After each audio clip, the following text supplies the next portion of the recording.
Tech giants may soon be held accountable for defamatory content posted on their platforms following the anti-trolling bill proposed by the Morrison government last year. The new Social Media Bill 2022 was announced in December and drafted in February.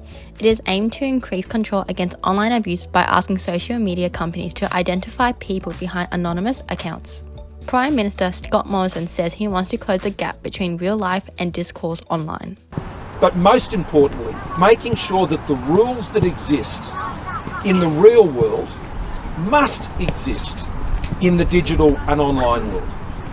The new established framework for end users' information discourse orders will allow victims to obtain information from social media companies such as country location, data, and contact details for alleged perpetrators to proceed with defamation case. CEO of the Online Hate Prevention Institute, Dr. Andre Obler, says there needs to be a legal response, but other approaches could have been considered. There needs to be a legal response. There's a gap in the law. Defamation is not always the best way to deal with these things, but it is a legal approach that currently exists. If the government wants a legal approach, maybe a better approach would be to create another law that specifically deals with trolling, rather than trying to tweak things around defamation law. E-Safety Commissioner Julie Inman-Grant also criticised that the new social media bill, she says the push to unmask vicious online trolls is at risk of creating confusion that could counterfeit its effectiveness in tracking online abuse. In a press release, Inman-Grant says the bill contained conflation, confusion, and the oversimplification of complex technical and legal challenges. The government online safety watchdog also argued that actual legalization deals with more defamation laws than online abuse, saying the defamation laws were developed for the print age, not the digital age, and cannot keep pace with the velocity and volume of the social media commentary. Without knowing the perpetrator's identity, the defamation path becomes ineffective. But Dr. Obler says a lot of the law also deals with shielding and protection for the social media users and companies if they take the step of disclosing the perpetrator's identity. He says that the Senate Standing Committee on Legal and Constitutional Affairs has recommended to change the social media bill. One of the ideas in the bill is that a social media company should ask a person's permission before disclosing their identity.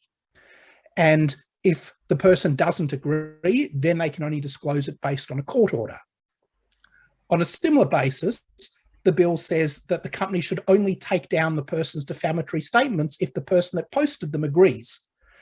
And the committee turned around and said, but the companies can take down anything they like, which they do all the time. Why should we suddenly say they can't take down harmful statements unless the poster agrees? Right? This is giving the harm more protection rather than creating a solution. So the committee suggests that bit be amended. Another issue that Dr. Obler highlights is the bill refers to Australian citizens and applies only to people who have permanent visas. It will mean the bill will not protect people who are against trolling, like an international student living in Australia, who would not be able to use the law because they are explicitly excluded from it.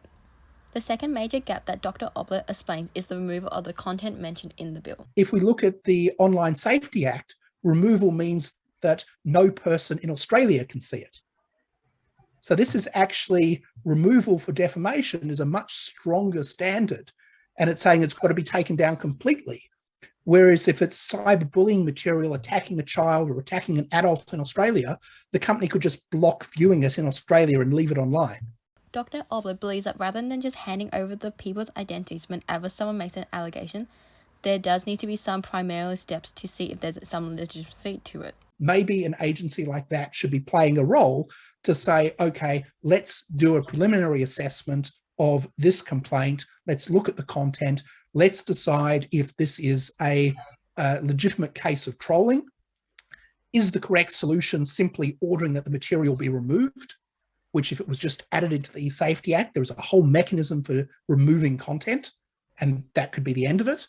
Ahead of the elections, the Morrison government is expected to support the proposed social media bill. Alyssa Sayboualay reporting from News Aplenty.